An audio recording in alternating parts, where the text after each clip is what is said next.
I'm just glad he's paying me because Mike is just an...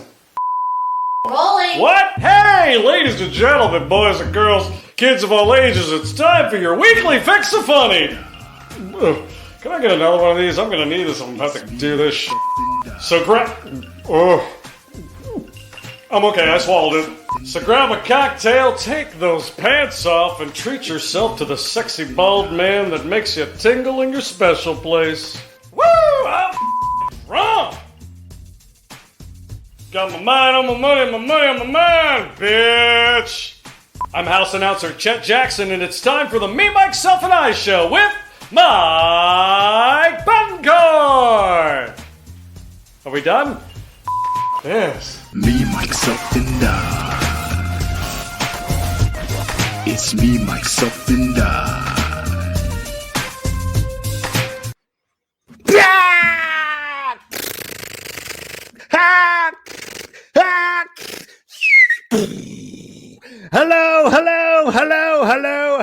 Hello, and welcome to another exciting episode of Me, Myself, and I. Episode 135.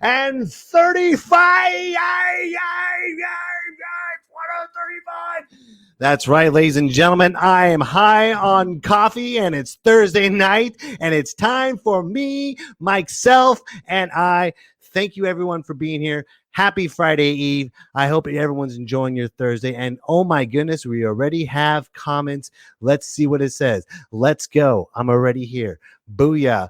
Kenny Lorenzetti says, I'll have to send you a new. Oh, that's right. Kenny Lorenzetti did the soundtrack to We Brace. If you like that song, if you didn't, he will kick your ass. He is a big dude with a heart of gold. That's the worst type of person to kick your ass, dude. But I'm so sorry. I didn't mean you. I'll make you a song. So, how's everyone doing? We're all good? Good. Everyone's good. I hope everyone had a wonderful Thanksgiving. I hope everyone enjoyed watching the Tyson fight. Did you see the Tyson fight? You did. I know. Even the highlights. The funniest thing about the Tyson fight was everyone was more concerned on Roy Jones Jr. He's like, and Mike Tyson's like, what about me? How come everyone was fighting about me? I'm like, dude, calm down, Tyson, because you bit someone's ear off last time we saw you fight, you freak. God, calm down. You know what's the worst thing about the whole Tyson fight? Not just Mike Tyson, Roy Jones Jr. That's fine. It was Jack Logan, whatever his name is, Jack Logan, this YouTuber, just knocked out Nate Robinson. So you know what that means? That means all entitlement YouTuber little pricks now have a role model. What is the world coming to? Speaking of entitlement little pricks, check this out. No, I'm not going to bring Dustin Wood out like that. I wouldn't do that. You guys thought, oh, he's going to say Dustin Wood. No, I'm not going to do that. I wouldn't do that to him. I like him. I have a very, very important topic I need to talk about to each and every one of you. Everyone that's watching right now, you know what I'm about to say. You know what we're about to go through.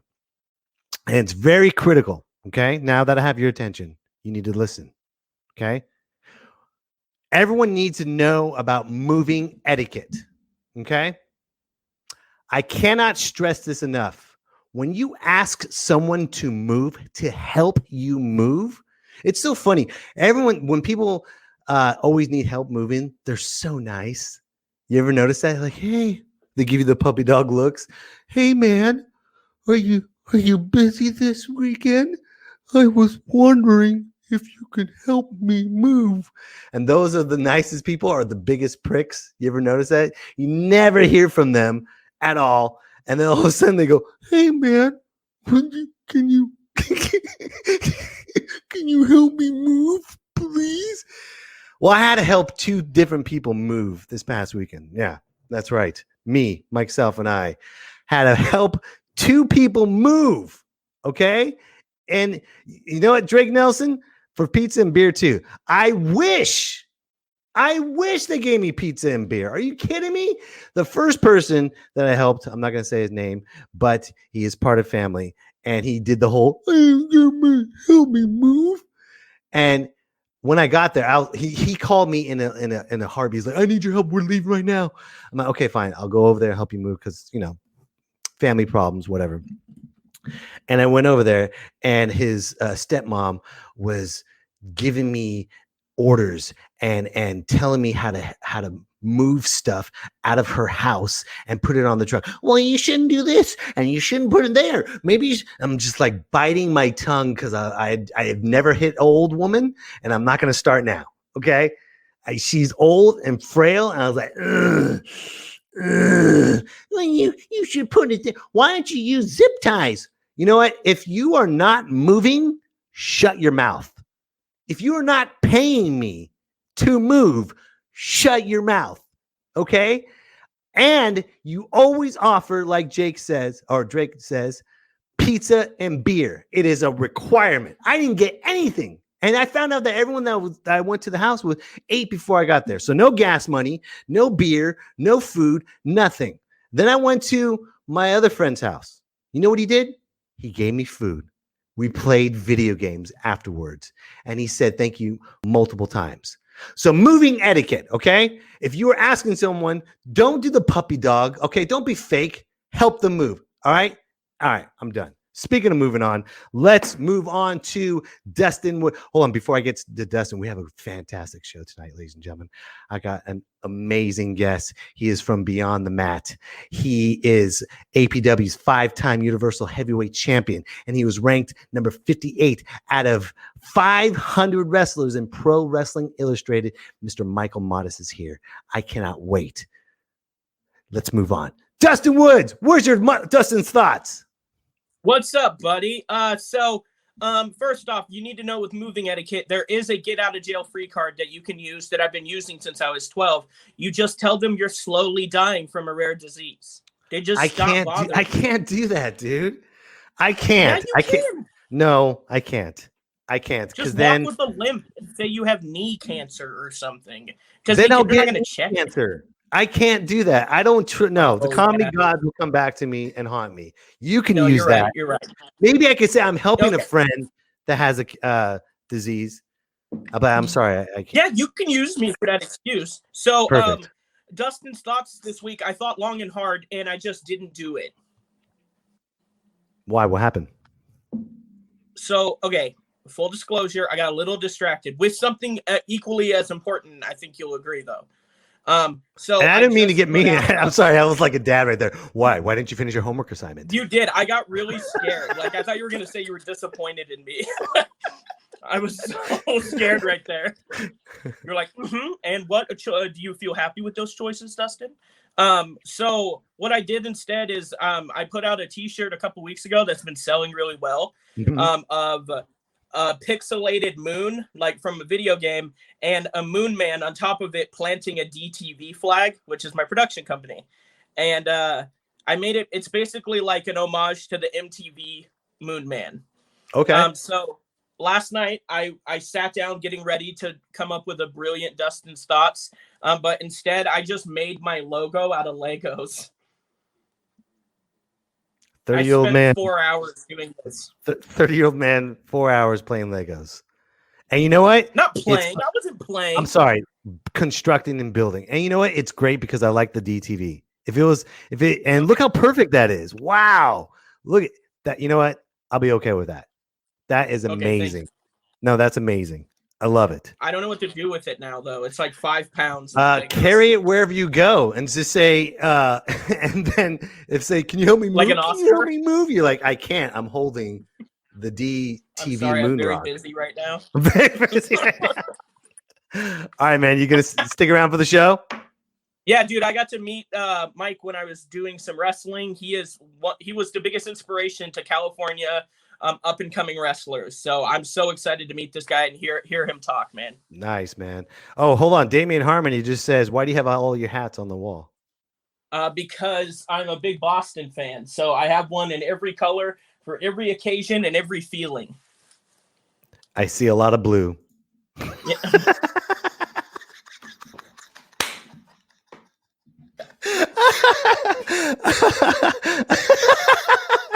Oh, I love Dustin. So awesome. All right, ladies and gentlemen, before I bring up Mr. Michael Modis, I want to show you something before I bring him up. Why don't we just sit back and watch his career unfold right in front of us?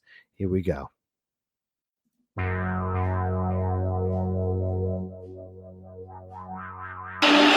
did they do so bad? Tiffany. 30 days. Oh, God. 30 days. Our bartender. A long time. That's such a long time. Just rob the fucking bank already. I don't like it. Remy Marcel, tonight, brother, I'm going to snap your neck in two. Private Payne. Private Payne uses his arms to push himself up at the moment of impact. The fans think he's been pile-drived into the canvas head first. If you land the wrong way, you aren't going to get up from a pile driver. You'll probably just be stretchered out. But you'll be safe as long as you know the secret.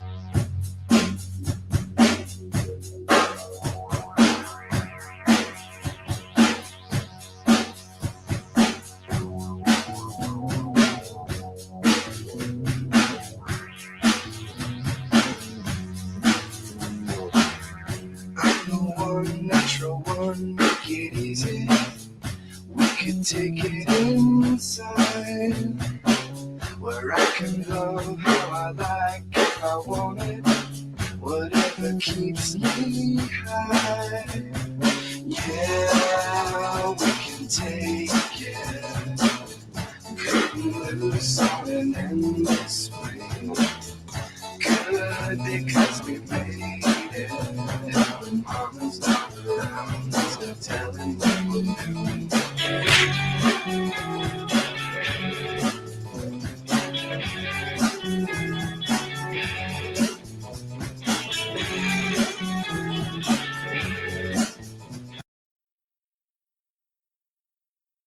All right, ladies and gentlemen, are you ready?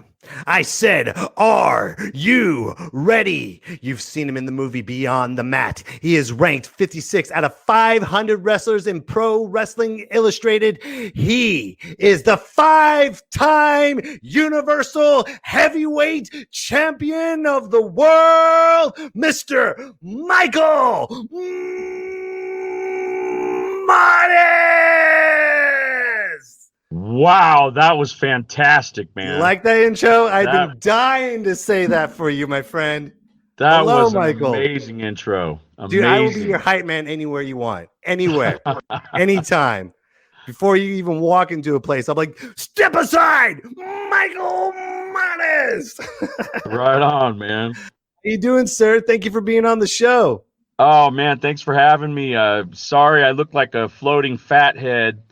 I'm in my truck right now. I have to drive into town whenever I do any kind of interviews. I live up in the mountains, part of the Emerald Triangle in California, in Weaverville, California. So, nice. Well, there's, yeah. you know, man, there's plenty of weed up there, so you're good.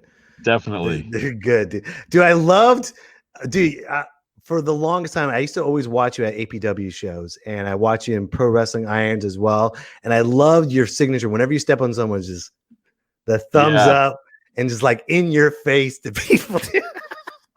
Did you come up with that? Or did so I stole that from Shawn Michaels. I saw Shawn Michaels do it where he did a couple elbows and then he stepped on a guy and then he wiped his sweat off and kind of threw his sweat on the guy, is what I think Shawn did. And when I was in Japan, when I first went over there, they were doing an interview with me, you know, like press interview and stuff, and it ended up going a really long time. And then they told us we could go back to the hotel, and so I was ready to go, and they were like, "Oh, you know, just a couple more questions. Do you mind?" And so just kind of sarcastically, I turned and I went, "Not at all," and I just did this really exaggerated kind of smile with a thumbs up. And all the press people went, "Whoa," and they started taking pictures. And I was like, wow, a sarcastic, exaggerated smile seems to get a big reaction over here. So I just kind of added that, you know, to the stepping on the guy's chest already, which I was already doing. Dude, it's such a great signature, too. It just, symbolizes everything. When the world's shitting on you, you just give them a thumbs up and a smile. Right. So do you think the styles of wrestling in Japan are how different are they with American style? Pretty different, but one of the big mistakes a lot of American wrestlers make when they go over there is they try to be Japanese style wrestlers, and they don't really need that. They've got plenty of Japanese style wrestlers over there. It's Japan. So one of the Right. things they liked about me was that I brought the smile. A lot of men, especially men, strong men in Japan, they won't necessarily show a smile. It's kind of like a weak thing, so they kind of keep a straight face. And so for me to do that there was like a big deal, and it got over, and I'm a big believer in if you can make the crowd pop and you don't have to fall on your head or drop anyone on their head, then that's a good thing, so I just kept using it. And the crowd in Japan is so sincere. They cheer over just a slap or just something so small. Yes. Versus and they kind of don't do as much yelling and screaming. It's almost like pleasant golf claps sometimes. When you do something they like, a lot of times they'll just kind of clap. And the reason why is they're trying to be polite to other people that are watching. They don't want to stand up and scream and block the view of someone behind them.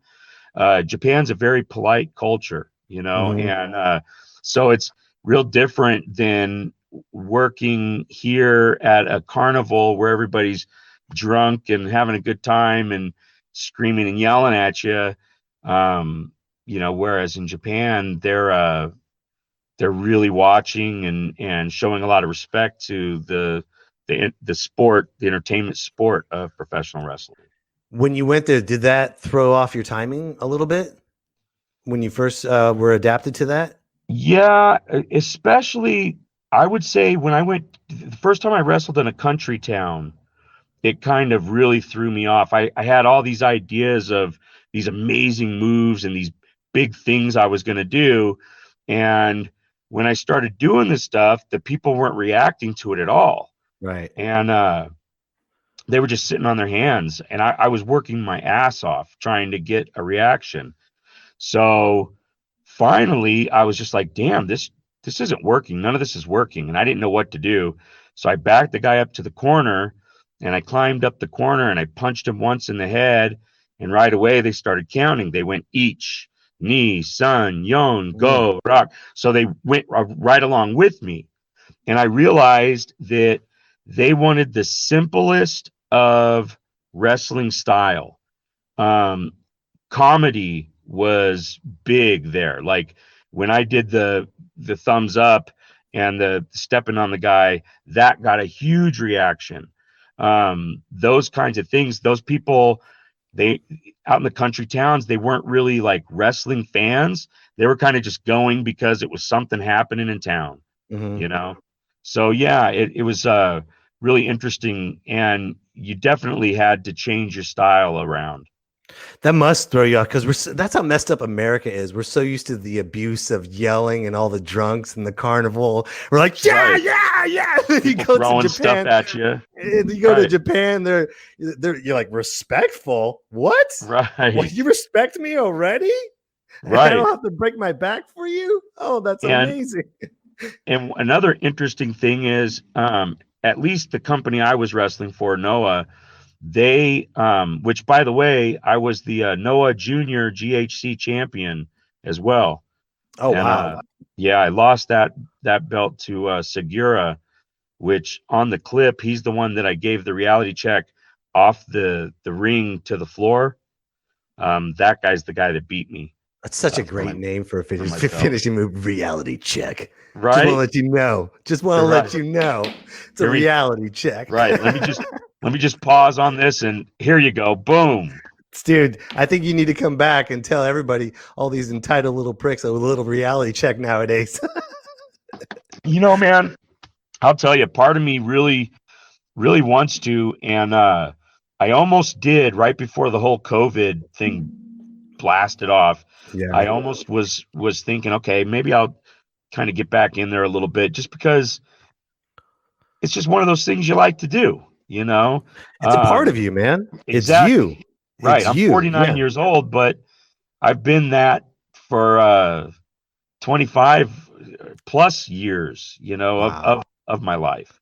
Where did you So, start wrestling? well, I started wrestling, in high school and stuff like that. And then I started with APW. Well, actually, let me go back a little bit further.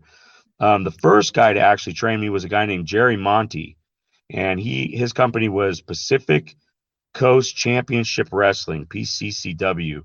And he did little shows at carnivals, like fairgrounds, uh, bingo parlors, things like that. And Playboy Buddy Rose actually was wrestling for him because Playboy Buddy Rose was from Oregon. And so that's where I actually started. And Jerry had a real hands-off kind of approach to training. He would kind of watch and tell you, hey, do this, do that. But he stayed out of the ring most of the time. A guy named Jim Gorman did a lot of the instructing for Jerry. And so that's where I got that's who broke me into the business. And Jerry was more of like an entertainer. He didn't wrestle so much as he did shticks in the ring.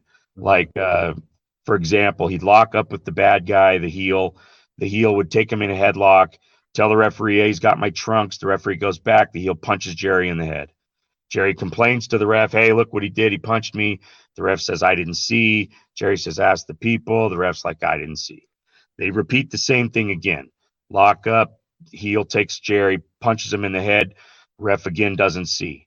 So then the third time the heel goes to do it from the headlock, Jerry blocks the punch, reverses the headlock, and Jerry punches the heel a whole bunch of times in the head and then does a big rope-a-dope, one more big punch. The heel takes a bump and the referee sees it and admonishes, Jerry Monty for punching the guy. Right. And then Jerry would go on to the next shtick, and so all of his matches kind of read like that. They were as someone that did amateur wrestling, to me, it didn't ring as a fight. I could tell it was 100% entertainment. Right. Is that where you then- started? Did you start modeling after that before you found your groove? Well, yeah, I just did the best I could, and I would watch stuff on TV and kind of emulate it, and a lot of times that didn't end too good. I'm sure. Yeah, I really hurt my hip doing a drop kick off the top rope. I watched Coco Beware do it, and I was like, yeah, I think I got this. I think I know how to do this. And I didn't. I did not know the secret. How long did you train before you went to your first match? With Jerry Monty, I trained for about a year. Oh, wow. And I was very green the first time I ever wrestled and it was for WWE. Well, actually, let me go back again. So my first match with Jerry Monty was at Vallejo County Fairgrounds against a guy named the Samoan Bulldog. And I made a beginner's mistake. I went up to him before he was ready to talk, and I was like, hey, man, you want to talk? I was 18, and I had invited my whole family and all my friends to come watch me wrestle. And he says, oh, hold on a second, brother. I'm not ready yet, and he was taping up his ankles and taping up his fingers and stuff. And then he says to me, oh, okay, brother, come on over here. Let's talk. So mind you, this guy's 280 pounds. I'm about 180. Oh, man. And, but I'm going to be the bad guy for the night. Oh, and so he says, so you got some ideas? I go, oh, yeah, I've got a lot of ideas, because I shit you not. I actually I laid in bed the night before and dreamed of all these different things that we could do to impress my friends, my family, and the crowd, and there was a pretty decent crowd there at the fairgrounds. I'd say 1,000 people or so. Oh, wow. That's a huge crowd. Yeah, it was really good, especially for back in those days. Independent companies and promotions didn't draw well at all. And we had 700 to 1,000 people there. It was a pretty decent, house. And most of the time I worked for Jerry, it was in front of 60 to 150 people. Right. But this was a big thing, man, and I was so excited. So I had all kinds of ideas, and I shot every idea at him. And at some point, he said, "Okay," and I was like, Wow. That's a huge okay. compliment. Yeah, right. I was like, "Okay to what?" And he goes, "Okay to all of it, bro." He goes, "You got it, man." He goes, that sounds good." So I was like, I walked away. I did a Barry Horowitz. I patted myself on the back, and felt really good about myself. I was like, he didn't even dislike one idea. There wasn't one thing that he was like, "Yeah, maybe we'll do this." No, he loved it. So then I go out there and I'm yelling at the people, being a jerk, like I'm supposed to be. And we get in the ring and he comes out and he's the good guy and everybody's cheering him. And he looks like a pro wrestler 100%, man. This guy's built, Samoan bulldog. He's massive, 280 pounds. I'm going to be honest with you. I look like an 18-year-old kid with long hair, and it was two-toned because I couldn't afford to have it bleached again. So it bleached out so far. And then where it wasn't really bleached, it was kind of orangish brown, like an orangutan, and it didn't look too good. It was like a style. Be like, nah, it was too poor. Right.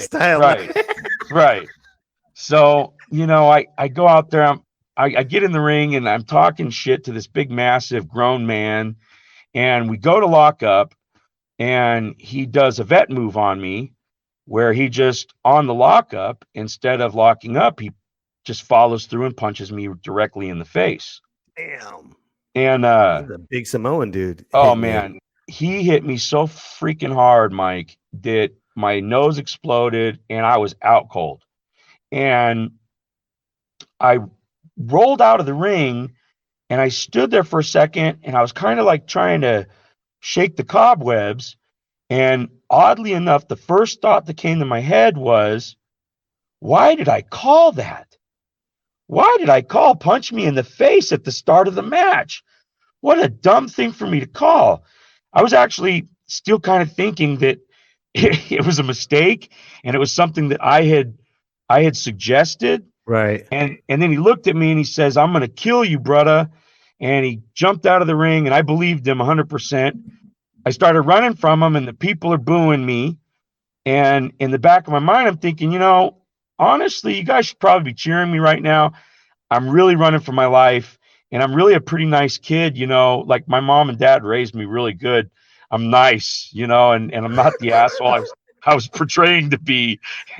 Oh, what a scary moment. I slid into the ring and I thought, okay, all I can do at this point, I can't beat this guy's ass. I already realized this. Right. Even though I've got a little amateur wrestling under my belt, I'm no fighter. And so the only thing I thought to do was, okay, I'll give him a kick. When he slides in, I'll give him a kick and I'll do it real nice and light. So he knows that, I'm smart to the business. I'm not trying to hurt him, and he doesn't have to hurt me. I'm smart here. I've been trained for about a year, So as he's sliding in, I give him a real light kick and he no-sells it, gets up and punches me in the face again. And then he's picking me up. And I remember coming to as he was picking me up and I thought, okay, I think I've lost, I think this must be the end of the match. And maybe he feels bad. Nope. He clotheslined me in the face as he's picking me up. And so it was a match with basically like three hits and a little period where I ran around the ring running from him. My mom was so pissed off. She wanted to go get my dad's gun in Vacaville and come back and like shoot this guy. And, but that was my intro, and after the match and everything, and I went and I wanted to cry, honestly, like really, I wanted to cry. I would have cried after my nose was busted open. Dude, I wanted to, man. And I think somewhere inside I was crying, but I had this idea that that I couldn't go to Jerry Monty crying. Mhm. Jerry wouldn't accept it. Jerry was a old school Italian guy. Right. And if I went to Jerry crying, Jerry was liable to punch me too, or at least slap me. And so I went up to Jerry after everything kind of calmed down, and I stayed very far away from the Samoan guy because I didn't want to get hit again for some, unknown reason. Because at this point, I still didn't have an idea why, Right. And so then, later, as we were getting the ring together and everything, I went to Jerry Monty and I asked him. I said, "Hey, Jerry, what happened? Why did he, punch me and beat my ass like that?" And Jerry said, "Well, he's a vet, and this was your first match." And he says, you really should have went up to him and said, "Hey, you got any ideas? I want to do whatever you want to do." But instead, you went up to him and you had all the ideas. Oh, wow. And he said, so you really offended him, that you felt like he had nothing to offer. Wow. So when I looked at it that way, I really did see the point. I still think it was a little overkill. Maybe he could have just slapped me right there in the locker room and said, "Hey, shut your fucking mouth. Listen to me. I'll tell you how we're going to do it." That would have been a lot better. The worst thing, he gave you all that confidence, like everything's going to be fine. He's like, "Yeah, Shiva, no problem." Yeah. Oh, man. Give you a big hug and all that stuff, and then whang, just hits you up. Man, talk about a total swerve. I think the confidence builder is worse than the punch. Yeah. Oh, yeah, it was. Because the whole time he knows what he's going to do. Right. But he's patting me on the back, telling me what a great kid I am, And that's how the reality check was born. Yeah, that was my reality check into the business. Wow. So after that, I was real careful to mind my P's and Q's.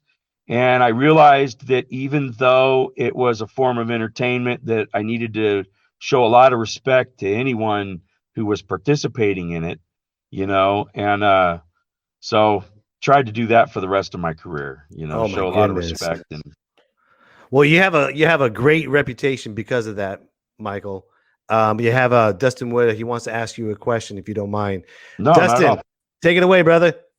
Hey, what's up, Michael? Man, I'm a big fan. This is like Dustin? A big deal for me. I'm really excited. How you doing, right on, brother? Man. So, in 2005 to 2008, I was a wrestler in Northern California, and I was ring crew for APW for some shows and stuff in like Stockton. And one of my favorite stories I would always share with people had to do with you. Oh yeah. There's new company opened up in Southern California, and they would bring in guys from TNA like Kurt Angle and Samoa Joe, and there is a big battle royal that you were in, and my buddy got told he was going to be in the battle royal, and it was his first big match, and you guys were all around the ring talking about the battle royal, and my friend was maybe 120 pounds, like super cruiserweight, and he was like, he told you, "Hey, I'm thinking I'm going to moonsault onto you." And you started laughing, and you were like, "Okay, if you strap a 50-pound bag of cement to you." And it was just the funniest shutdown I've ever heard in my life. He just had no idea what you were talking about, and I'm like behind the barrier, like putting zip ties on, laughing my ass off. So a question I wanted to ask you is, I was a big tape trader. So your match with Donovan Morgan was kind of like one of those gems you wanted to find, because you only saw a little bit of it on Beyond the Mat. And I wanted to know, do people still come up and ask you about that match? Because to me, it should be shown at like the Performance Center in Florida, or to any wrestler that wants to show how to put on a good impression with a tryout match. Well, so my match with Donovan was a tryout, but the match with Beyond the Mat was with Tony Jones. Tony Jones, sorry, I got it confused. Yeah. But I did have a tryout with WWE. So Beyond the Mat, it's a little bit of a docudrama, because they kind of fibbed on a few things here and there. It wasn't my first tryout. It was my last tryout actually with WWE, was Beyond the Mat. And I burnt the bridge. I really pissed some people off there for a couple of reasons. One, I did the NBC Wrestling Secrets Exposed. One of the reasons I did that was because I was participating in Beyond the Mat, which was being done with WWE's blessing. So I figured, okay, computers are out. Everyone can go online and find out what the deal is now. I don't think it's a big deal, you know. Right. And growing up, I always knew it was entertainment, and I never cared. I always knew you had to be an athlete to do it.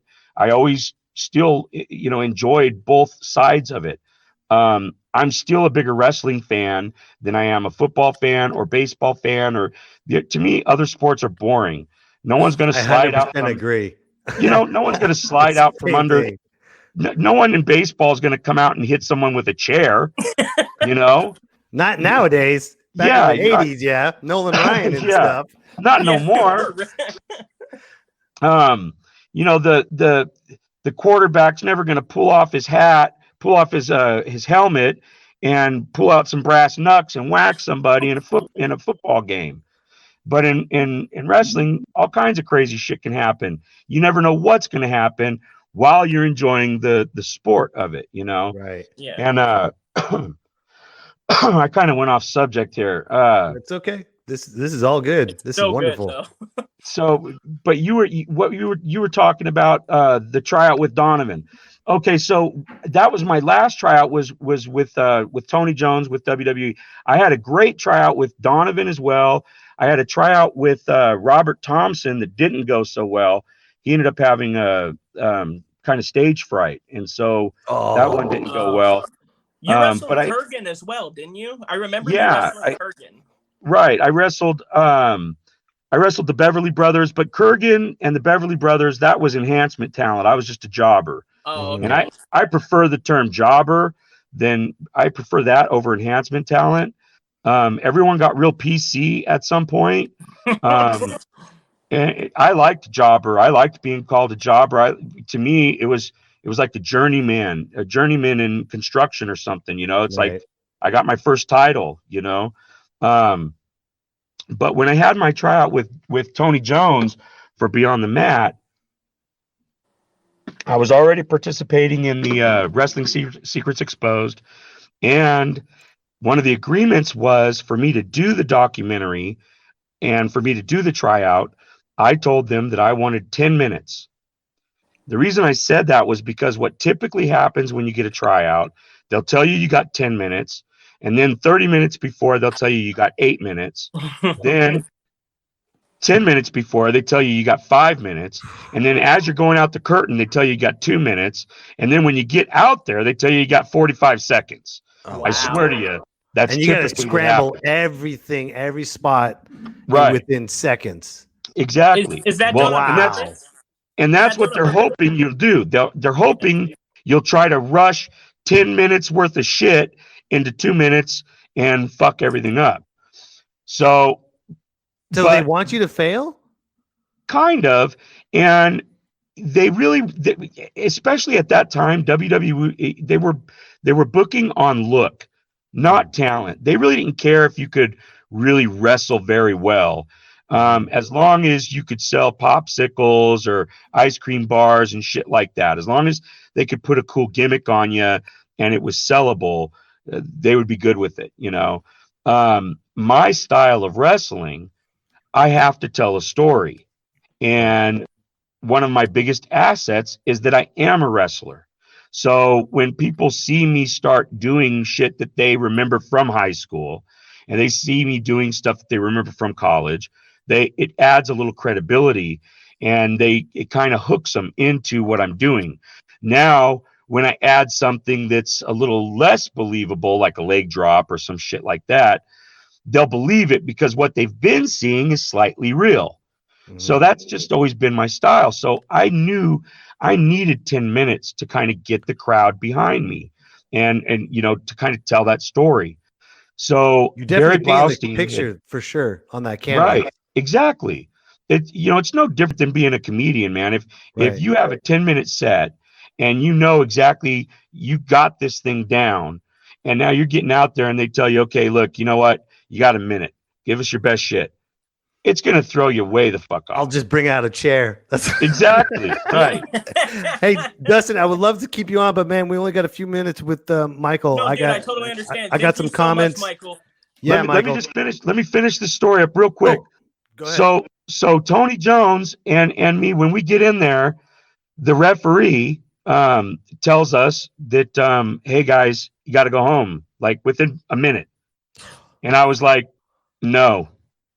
Oh, nice. Yeah, that's awesome. And he was like, what? And I said, no, I'm not going home. I was told 10 minutes. I'm doing 10 minutes. And so I just kept working. And the reason why is because I didn't give a fuck at that point. What I didn't want to be, I didn't want my part in Beyond the Mat to be the sorry, sad sack that had a shitty tryout and just couldn't make it. Right. Instead, I wanted it to be the badass motherfucker that impressed everybody. And for some reason, because I was too small, they still didn't fucking hire me. Right. They still blackballed me because of the NBC Secrets Exposed and all that shit. Even though they've got the fucking Ultimate Warrior being hypnotized by Papa Shango, spitting up split feet fucking soup. No kidding. Hey, who exposed the fucking business? When you have shit like that going on in your company, and then you're going to say that you're protecting the business, I was like, I'm not exposing shit. You know, right? Well, really. I don't know if you remember. You threw your a episode. Go ahead, Dave. Your episode was the one where they cut off Val Venus's penis. The episode that Mike did the dark match on, right? And it's like, what's happening? You have a porn star getting his penis chopped off by a Japanese Yakuza member. Right. But let's protect the business. Let's protect the business, and let's not make sure, let's show everybody what a sport it is, so. That's so, you're the wrench in the machine, Michael. You just I was, man. And reality check. Wham! I could hear Bruce Pritchard on the fucking mic. I could hear Bruce Pritchard saying, tell that motherfucker to go home. Does he know what the fuck go home means? Go the fuck home. Go the fuck home. And Tony was like, Mike, this is awesome. And we got him. By the end of it, they couldn't tell the story that I wasn't fucking good enough. Instead, you have D'Lo Brown in the back saying, oh, I'm stealing it. Stealing my move, Right. So that was why I was bound and determined. Beautiful. Wow. That's amazing. All right, Dustin, I got to let you go, man. I got to answer these comments. There's so many people leaving comments. Thank you, brother. All right, we got some dude, that's like, dude, you are going to start the revolution, Michael Modest. I just want to let you know that. You've inspired all of us to begin this revolution. If Biden fucks up, we're throwing Michael Modest in the wrench. Hey, I think I might be able to do a better job. I vote for you. I already blame Biden for everything anyways. I definitely vote for you. No doubt. We got some comments, man. You got from Damian Harmony, huge wrestling fan and stand-up comedian. He said, do you think you ever get noticed better by how you sell or how you get your shit over? Honestly, nowadays you get over more getting your shit in, honestly. There aren't a lot of people that are looking for the little tiny nuances. I remember watching a match where Dick Murdoch got punched in the face and he reached in and he actually like wiggled his tooth. And then he checked his fingers for blood. And it was such a good sell that I was like, I got to rewind it. Did he get hit? I think he must have accidentally got hit. And this was back in the VCR days. And I just rewound it a bunch of times. And I could not tell if Bob Armstrong really caught him or if it was just a really good sell. And years later, I found out that it was just, that's how good Dick Murdoch was. Oh, he was so good. Highly underrated. Yes. Highly underrated. You got another wrestler, Mr. Leonard Castanula. I butchered his last name. I'm sorry, Leonard. Please don't freaking drop kick me. But he says storytelling is a lost art in wrestling today. Do you believe that, Michael? Oh, man, 100%. I 100% believe that storytelling is a lost art nowadays in wrestling. And some of it has to do with just the way society is. Everybody wants things now. And so if you want to catch someone's attention, you better be doing some kind of choke slam or a big boot or something. You know, you sit in that headlock too long, you're going to lose them, you know. And I'll try to make this a real quick story. So one of the things that always bothered me in pro wrestling is how Ric Flair will when the babyface has him in the headlock on the mat. Ric Flair will roll him over, 1, 2, back over to the headlock. And then Ric Flair will grab the trunks, pull him back over, 1, 2, back to the headlock. And no heel has ever won a match doing that. And yet every heel does it. He'll grab the trunks and roll the baby face back over, 1, 2, and he comes back over, or 1 count or whatever. But my thing was, why do it if no one ever wins that way? Right. So when I was in Japan, I actually used that as a finish in one of my matches. The whole match, I kept rolling him over and doing that. And at the end of the match, I went for his finisher, which was a belly to back suplex. He blocked it. He pulled me over in a headlock takedown. And when I rolled him over this time, I bridged. And so I stacked him really tight and I got the win, 1, 2, 3. And the crowd went fucking crazy. And my boss, Mitsuharu Misawa, actually came up and said, wow, really good finish. He goes, I never see before. Wow. Because no one's ever used it. Wow. You know, and so and my thing in pro wrestling is why are so many things in pro wrestling used over and over and over, and yet no one changes the outcome of it, you know, or adds a little credibility. You know, if you don't win with a sunset flip every once in a while, then you know it starts to lose its effect and impact. Right. What are your thoughts on AEW? How do you feel about that promotion? I love AEW, and don't get me wrong, I'm not one of those like disgruntled old vets, you know, codgers that all the young guys suck. There's amazing talent out there, guys that are just blowing me away out there right now. Again, it's not the talent. The talent is there. There's tons of great wrestling. I just watched an ROH match, a Ring of Honor match. Love Ring of Honor. They're doing like the pure wrestling style where it's more grappling and wrestling, and they're trying to get that over. And I was just blown away with the match I watched the other day on Ring of Honor. So there's tons of great wrestling. AEW still, of course, NXT and WWE, they still have amazing talent and great wrestling. I actually sometimes I miss the days of the enhancement talent where the superstar would just kind of go in there and beat the guy's ass and show all of his like great moves, you know. So I like I said, I still think there's great talent out there. There's great wrestling still happening. But by and large, I think the storytelling has kind of died, and there's a lot less being done on feel, like it used to be back in the day. You could switch gears and kind of see this isn't working. I'm going to switch gears and go do this instead. Right. You know. Wow. Well, Mike, we got 5 minutes. I know you got to roll out. And first of all, thank you so much for this. This has been amazing. Phenomenal. Mike, I really appreciate it, brother. Yeah, man, I love this. And I have a question for you. And this is you spouting out the reality check. This is you throwing the wrench into today's society. What would your dream match be, and how would it go?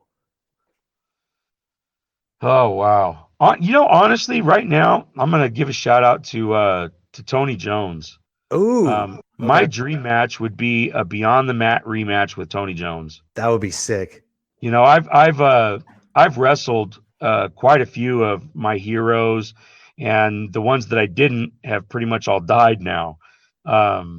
So to me, that would be a good one. Me and Tony Jones had great matches always. So that would probably be my dream match. There's not a whole lot that I haven't accomplished that I would really want to. Have you thought about doing a promo shoot right now to call out Tony and throw in the wrench into his reality before you go? Tony knows. Tony Jones knows. I'm always ready for Tony. we've almost had it booked a couple of times, but it just doesn't seem to happen. Can you do it for just my show for shits and giggles? Just to, Oh man, hold on. I'm going to give you the Be full awesome. screen, and then you call them out. Is that All right. ready? Here we go. Hold on. I'll remove this. Tony, for years and years, man, you've been telling me, "Oh, Mike, I just wish I could have one rematch against you.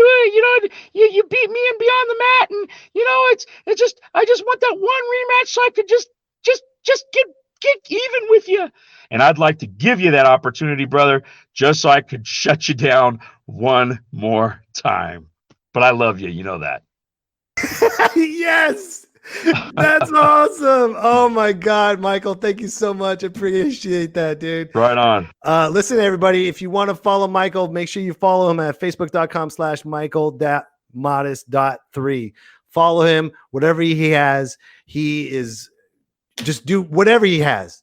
Movies, hey man, anything. I'm also on 13 Reasons Why, the second season of 13 Reasons Why, episodes 11 and 12. Dude, shoot me links whenever, and I will always promote it on my podcast for you. Right brother. on, man. Yeah. Well, dude, we made it before 9 o'clock, man. So now you Beautiful. can go get the kid and pay the sitter just in time, dude. Thanks a lot, Mike. Appreciate All right, it, brother. brother. Thank you. Thank you. You take care, All right, brother. man. All Take right. care. Later. Dude, was that dope or what, Dude. man? I've been nerding out over here like so bad. I saw one of the comments and I have to reiterate it. I could listen to Mike talk about wrestling all day for long. hours. All day long. Who said that? He's That just was got so much Drake knowledge. Nelson. You got to bring him back for a second interview because I had I many didn't even questions. touch the iceberg of it, And Yeah. you can only do so much in X amount of time. He had a role, and I really appreciate that he came down, and did that for us. And he lives 15 minutes away he lives up in the hills, and he drove down for this interview and had to get back. So, well, dude, I think it's not to blow smoke, but I think it's just the reputation that you've built as an interviewer and just this show that people are willing to go out of their ways. I mean, let's look at, I'm blanking on his name right now, but he was at a barbecue. He took a break from his Joey barbecue. Medina. Yeah. Yeah. Right. Yeah. And Mike, looked like he was literally in the cave where Gollum finds the ring, but he still made the effort to come and do an interview with you, even though he was in like his car and he had to drive 15 minutes away. I think it's a testament to you and what you do on the show, man. Well, thank you. It's also part of you and all the fans that are watching. Everyone that watches the show. Elias, thank you, brother. I really appreciate it, man. It was a great show. It's awesome. I love podcasting on Thursdays. So, guys, we got to get going. But one more time, you can follow Michael Modest at facebook.com/michael.modest.3. You can follow The Adorkable on Instagram at Adorkable Dustin Wood. There it is. Booyah. And also, please donate to this show. Please donate, because I want to have merchandise, but I can't have merchandise if I don't have the money to keep this show going. And I want to keep going. I want to have expensive lighting and make it fun for you and interactive. So please donate to the show at Venmo at Mike Betancourt. If you guys donate enough money, let me do this, and then fireworks on the show. Yes, I will have fireworks on the show. So donate Venmo Mike-Betancourt-5 so you can see some fireworks and pyromania. That's what I'll do. I don't like you can do impressions of inanimate objects. That blows my mind. Right. And also, folks, if you want, please, if you missed the live show, if you're listening to this on the podcast, you can always check this show on youtube.com/MikeBComedy. Once again, you can watch the show and other shows on youtube.com/MikeBComedy. Dustin, that was a fast hour, man. That was fast, dude. 9 o'clock on the money. And that's what Michael said. He's like, I better be done by now. I'm like, yes, sir. Yes, sir. You don't want to piss him off. No, I don't want to go over the light with him. So everyone that was watching, Damien, Drake, Leonard, everybody else, thank you so much for watching. Really appreciate it. Before we go, let's have a prayer from Sam Elliott. And now, a prayer from Sam Elliott. Dear Heavenly Father, give me the strength, for I don't have any patience for stupidity anymore. Everywhere I go, I see someone doing something stupid. I just want to smack them across the head, but I can't, dear Father, for you are the dude of this universe. Dear Lord, we're in a pandemic and I'm starting to lose my cool. All I want to do is sit in my leather chair, smoke a Marlboro Red, and drink a beer. Coors, America's beer. Lone Star Barbecue. Amen.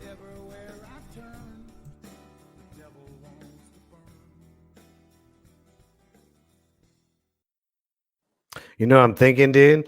I think Mr. Hulk Hogan needs to do an closeout video. Yes, Absolutely. What you gonna do, brother? What you gonna do? Dude, bro, Jack, come on. Oh yeah, Macho Man. And Hulk Hogan, dude, at the same time, brah. Dude, bro, what are we doing? We're in Mike's head, dude. Oh, yeah, we're in Mike's head. The mega powers are in Mike's head. Oh, brother, what are you going to do? Oh, brother, where art thou? I don't know, brother. You're not my brother anymore. Oh, my God, I'm having mega powers in my mind right now. Dude, your head is the scariest place on earth. It is the scariest, but it's also the funnest place on earth as well. So, oh, yeah, brother. Okay, I got to go. Dustin, thank you so much for being here. You guys have a wonderful weekend. And remember, if you're asking someone to move, beer and pizza. There you go, together. Peer. Give them beer and pizza. Beer. Brother. Listen here, brother. I want to thank each and every one of you for listening to me, myself, and I, dude. Bruh, it's Jack. One more time for Michael Modest for being here, bruh. And one more time for Dustin Woods. One more time. I laugh like a little punk, but I'm Macho. I'm Hulk Hogan and Macho Man. What you gonna do? Oh, yeah. Macho Man, what thank you, one of you. Thank you, Michael Modest. Yeah. All right, everyone. You have a wonderful weekend. Enjoy yourself. Take care. Bye. Bye, brother.